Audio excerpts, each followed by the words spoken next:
Olá, Dina! Vocês que estão aí no estúdio, olá para vocês que estão nos assistindo em casa. Estamos iniciando mais um quadro Mulheres de Si, um quadro que tem o objetivo de discutir saúde sexual das mulheres e direitos reprodutivos. Hoje, mais uma vez, estamos com a presença da nossa querida Laura Franco, né? Depois eu vou pedir que você se apresente. Eu sou Laura Augusta, mulher negra, psicóloga, e estou aqui também para discutir um pouco mais sobre saúde sexual e direitos reprodutivos das mulheres. Vamos iniciar com um provérbio de uma Estela de Oxóssi que diz: sabedoria, quando é demais, vira bicho e engole o dono. Não é sábio aquele que se acha sabido. Tudo bom, Laura? Tudo bom, meu bem. Se apresente para a galera conhecer você. Claro. Então, eu sou Laura. Eu sou uma mulher do sertão da Bahia. Tenho uma ascendência afro-indígena, né? Venho de uma família de pessoas pretas e indígenas ali da região do Vale do Jiquiriçá. E trago o saber das ervas como um saber de linhagem da minha família. E é dessa forma que eu lido com esse campo de saberes, né, sobre a nossa saúde sexual reprodutiva, e é desse lugar que eu me coloco pra gente conversar um pouco. Ah, que ótimo. Me fala um pouco de como foi ter acesso a esse saber dentro da sua família, né? Você fala que vem de uma linhagem de mulheres que trabalham com isso, né? Que de alguma forma faziam o manejo com essas coisas, né? Me fala um pouco mais. Isso. Então, a minha avó materna, né, chamada Inácia, ela tinha essa vida de ser lavadeira de ganho e ao mesmo tempo ser agricultora de si, né? Agricultora para a própria vida, ter ali no terreiro de casa as suas plantas. E recebeu esse ofício da reza de ramo, que é uma reza muito específica, né? Que está pautada nas folhas, e dos banhos de folha, a partir do pai dela, da mãe dela. E aí quando eu chego, através da minha mãe, que é filha dela, minha mãe já tinha esses saberes também muito incorporados, isso já estava muito no nosso cotidiano em casa, e desde muito criança esse costume, né, de lidar com as plantas para o cuidado diário, para o cuidado da nossa saúde integral e também para a nossa saúde da mulher, estava ali, quase que como uma coisa muito natural. Então eu só fui, na verdade, ganhar a dimensão de que esses saberes estavam na minha família e que isso eram medicinas tradicionais que eu podia inclusive ofertar para outras mulheres já na vida adulta, porque para mim era cotidiano tomar banho de folha, fazer rezo, produzir unguento, tava ali no meu dia a dia, né? Eu fico pensando muito em numa certa dimensão de valores que é diferente, né? Vindo de um ambiente sertanejo e no ambiente urbano, por exemplo, os cuidados relacionados à menstruação, ou então até mesmo o processo de gravidez, né? Isso tem valores diferentes, estando aqui na cidade, inclusive pensando no nosso processo mesmo de aprender o que é o nosso corpo, como ele responde, como ele funciona com relação a isso. Como é que você vê vindo desse lugar e olhando para cá, onde você mora hoje? O que eu sinto que mais muda nessa relação é essa questão com o tempo mesmo. Porque o tempo porque eu venho do sertão, mas eu venho de uma cidade, uma região muito pequena, né? Uma cidade muito pequena e que tem uma área muito mais rural do que a urbana. Então, esse lugar da vida mais rural, ele tem um outro tempo. Então, é como se é mais compreensível que no momento em que o sangue chega, a mulher se recolha. E às vezes na cidade não, o sangue chega e a gente precisa estar no trabalho, precisa 7 horas da manhã estar ali já no ônibus para chegar no trabalho e começar às 8. E aí, poxa, é um tempo de recolhimento que às vezes não dá pra gente respeitar como deveria, né? Então, eu sinto que eu passei a fazer um uso muito maior das ervas aqui, porque eu sinto que é uma realidade que pede mais esse cuidado. Porque como eu não posso me recolher, como eu não posso dar o tempo que o meu corpo pede, né? Já que o nosso corpo é cíclico, a gente tem que, de alguma forma, cuidar mais para ele estar adaptado a esse mundo louco, frenético que a cidade tem, né? Sim. Pensando que esse saber ele tem um sentido comunitário, né? De ajudar outras pessoas, né? A gente escuta a história das nossas mais velhas, né? De pessoas que nasceram de uma forma e por conta daquela reza, por conta daquele banho, daquele unguento, a situação se resolveu e outras questões também, né? Elas são figuras responsáveis por esse cuidado, né? As mulheres, principalmente as mulheres sertanejas, as mulheres negras, nutrem comunidades inteiras, né? Então, pensando muito assim, na relação com as ervas, na relação das mulheres com esse autocuidado, né? Como é que você enxerga hoje a situação que nós vivemos aqui, por exemplo, em Salvador? Então, eu concordo bastante com você, assim. Eu sinto que a cidade aparta a gente muito desse saber e eu acho que um dos principais motivos é porque a gente não tem contato direto com a terra. Então a gente consegue muitas vezes ter algumas plantas em casa, muito mais plantas ornamentais do que plantas de cultivo para o cuidado, né? E o saber com as plantas é um saber vivencial. E ele é um saber que ele se passa pela oralidade. Claro que a gente tem hoje em dia muitos livros, né, muitos artigos, muita produção científica sobre tudo isso. Mas onde o fundamento desse saber está é na oralidade. Por isso que eu trago muito para mim essa responsabilidade desse saber como um saber de linhagem, né?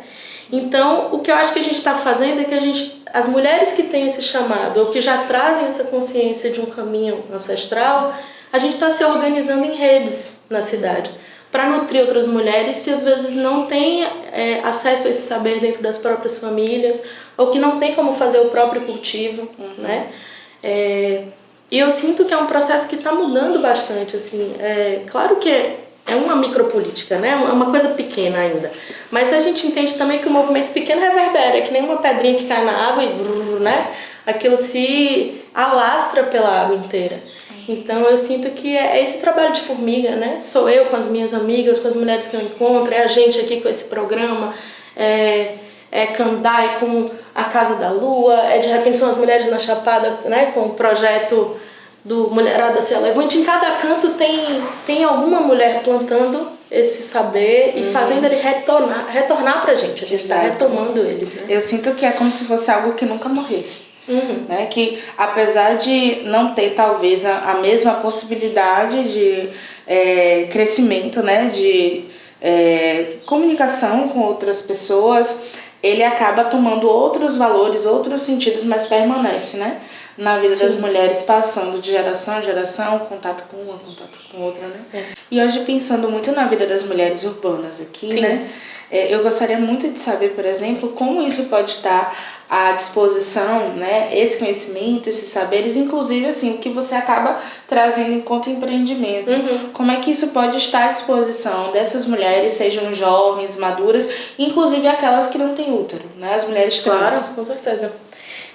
Tem uma série de cuidados, inclusive, que são ligados à nossa saúde reprodutiva e sexual, que independem de você ter um genital ou outro genital, né? Então, por exemplo, os cuidados com banho de assento, eles são cuidados que deveriam ser feitos por todas as pessoas.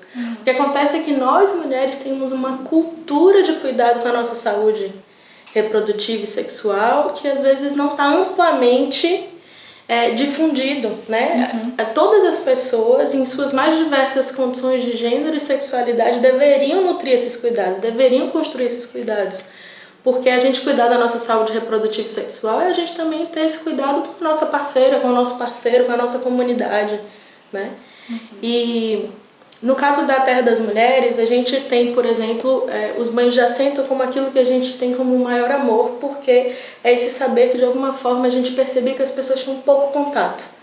Mas tem muitas formas desses saberes chegarem, né? O banho de assento é um processo de infusão ou de maceração e que você produz um chá muito forte, uma espécie de banho de folha, onde você literalmente assenta, né, a sua pelvis ali para o cuidado. Mas você pode fazer os cuidados através de chá, que é uma coisa mais simples, que às vezes você não tem esse tempo de parar e ficar aqueles 40 minutos no banho de assento, mas você pode tomar um chazinho, né, e fazer um ciclo de cuidados com os chás, né? A gente esquece que a pele é um órgão completamente poroso e aberto, então a gente pode fazer oleação com óleos de plantas, óleos de ervas, né? Produzir tinturas, tem muitos caminhos, até o processo de incensar. Parece tão distante, né? Pensar, mas como o incenso vai cuidar da minha saúde sexual e reprodutiva? Sim, porque o processo do incenso traz um lugar. Primeiro que a gente trabalha um elemento específico, que é o elemento fogo, associado a um outro elemento específico, que é o elemento ar, que a gente tem que lembrar desse processo elementar mesmo do cuidado. Mas, para além disso, tem esse processo aromaterápico, né? Como o cheiro também, né? Entra no nosso corpo e cuida. Isso é verdade. Então, tem um campo do cuidado sutil, né? O que a gente faz na Terra das Mulheres é a gente produz essa diversidade de caminhos e oferta essa diversidade de caminhos para as mulheres e para as pessoas. E a gente gosta muito quando as mulheres nos procuram para a gente fazer um processo mais de acompanhamento pessoal, né? Então a gente fazer um atendimento, fazer uma consulta e pensar o produto diretamente para aquela mulher. Mas a gente sabe que tem conhecimentos que são básicos e que alcançam a maioria das pessoas, né? Isso é verdade. Fala um pouquinho então, já que você entrou nesse assunto, né? Um pouquinho mais sobre o seu empreendimento. Tá. Terra das Mulheres. Então, a Terra das Mulheres, ela é firmada junto com a minha companheira Yasmin Ferraz, né? Que é uma mulher que é doula e aprendiz de parteira e que também tem esse saber da hervaria, né? No caminho da linhagem dela. E a gente firmou nas redes sociais um ponto de comunicação com as pessoas. E a gente, durante um tempo, a gente fazia uma série de cuidados com nós mesmas e depois a gente começou a tentar sistematizar esse cuidado para o maior número de mulheres. Então a gente tem uma linha de cuidados gerais, que podem ser para mulheres em diversas idades e fases da vida, e a gente tem uma linha mais específica para o cuidado, por exemplo, com mulheres gestantes e puérperas, porque como Yasmin é uma mulher que está muito fincada, né, nesse campo da parteria, da doulagem, nem sempre as ervas que são possíveis para mim, por exemplo, que não estou gestante, ela é possível para uma mulher que está no processo de gestação, né? Tem uma erva muito específica, por exemplo, o barbatimão, que é uma erva muito poderosa, na verdade é uma casca muito poderosa que a gente usa em determinados ungüentos que a gente produz e que para as mulheres gestantes, por exemplo, ele já não pode ser usado porque ele tem esse processo de chamar o movimento para a terra, né? Chamar o sangue para descer. E aí, para uma mulher que está gestando, o movimento é o contrário, né? É a terra sustentando o ventre para cima. Só no processo do parto é que a gente volta de novo a firmar o movimento para a terra. Então, compreender como que a planta trabalha no ciclo a partir de que momento aquela mulher está, né? Então a gente tem muito esse interesse, esse cuidado, assim. Eu já fiquei com vontade. E onde é que as pessoas podem encontrar esses produtos? Tá, a gente tem um Instagram, @Terra das Mulheres, tá? Então por lá vocês conseguem contato tanto comigo quanto com Yasmin, tanto para tratar desse campo da saúde sexual e reprodutiva, mas também para consultas mais amplas, né, sobre essas questões do trabalho com a doulagem, com o campo da gestação, do parto e pós-parto, né, que a gente tem muito esse interesse e esse mergulho nesse campo. E volta e meia a gente está, de fato, fazendo formações presenciais, né, através de projetos, e a ideia é realmente fazer essas ações de formiga para que mais e mais mulheres retomem esse saber. A gente oferta esse saber porque a gente sabe que muitas mulheres não têm ainda esse saber retomado.